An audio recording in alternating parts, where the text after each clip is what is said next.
Hi everybody, welcome to my channel. Well, I hope everybody here in the States had a great Thanksgiving holiday. I've been thinking about AI image generators, and the whole controversy that's going on right now regarding AI image generators. The next battle, I think, is over fair use. What the AI image generation companies claim is that using existing images to train their AI image generators is fair use. And that's going to go to court, and it remains to be seen how that's going to be determined, if it's fair use or not.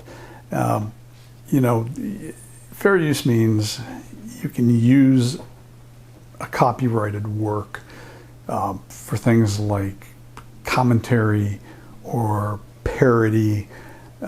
If you think back to the early case regarding fair use, at least in the recent past, was when Two Live Crew sampled Roy Orbison's Pretty Woman for a rap song that they did, and it was ruled to be fair use because they used just a small part of that, and they were actually kind of parodying Pretty Woman. It occurred to me that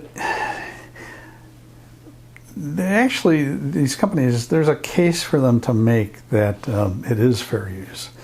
And the problem I see, whichever way it goes, is even if they don't if they don't win and it's considered not fair use, is how is that going to be policed exactly? Think about, an AI prompt, a jagged snowy mountain range with a barn in the foreground.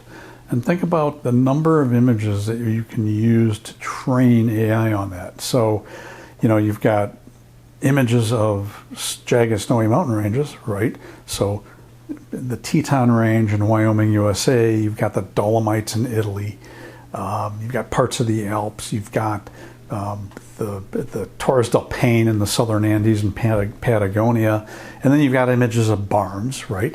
And then you've got images of both, right? So you've got the famous Mormon barn in Grand Teton National Park. Been to Grand Teton National Park several times. Glad to say I never photographed that barn.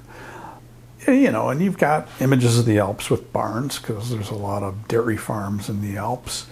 But the question then is, when you get the result and you look at the result, are you going to be able to tell where those images came from? The other thing about AI images is that the courts have determined you cannot copyright an AI image. You can't get copyright protection for an AI image. And that might be a silver lining for creators, whether they're visual creators like photographers and videographers or writers. Because I'm thinking about the early days of royalty-free. And the thing about royalty-free images is unless you pay for exclusivity, and you're going to have to find a royalty-free image that nobody's used yet to get exclusivity, you don't have exclusivity. How many times have you seen an ad pop up on the internet, an ad for hearing aids or something, and it's the same old guy? I still have my hearing. So exclusivity is not something that is inherent to royalty-free images. And I think back to when I worked for a stock agency in Chicago, and we went to a meeting of the area stock agencies, which included the big agencies. We were not that big, but it included like Tony Stone and Image Bank and the big image libraries that have since been merged or have gone out of business. And one of the speakers was talking about a very large CPU chip manufacturer that launched a new chip. And on their brochure and in their advertising, they used an image. And it turns out that image was a royalty-free image, and they didn't get exclusivity.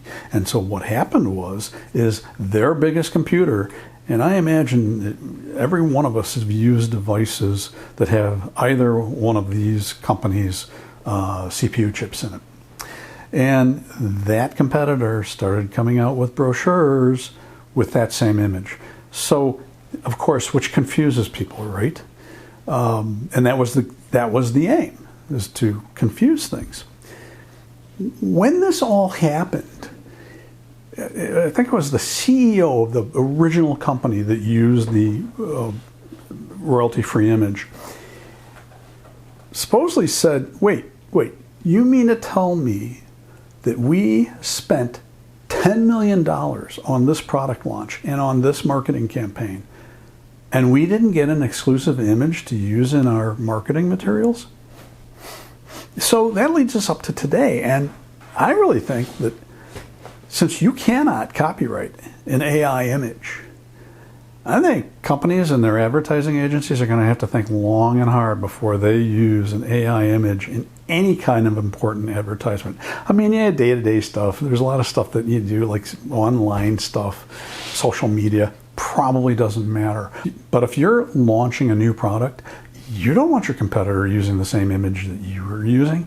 And typing in that prompt and getting that AI image and then having this image that it was easy to do. But also there's no copyright protection. And so if you use that in your advertising, you bet your competitor is going to copy it and use it too. Or somebody who doesn't like your company. I mean, there are a lot of companies out there and a lot of companies that people don't like, and somebody's going to take that image and they're going to use it in some sort of critical way. Which, may fall under fair use anyway, so there's that. But what do you think? I mean, this kind of suddenly dawned on me today, and so I thought I'd put it out there. But if anybody has any opinions on this, please leave comments down below. It really is a brave new world that we're in. If this was useful, thought-provoking to you, hey, bop the like button, give it a thumbs up. It's a big help to me. I'm Todd Banner. I will see you next time.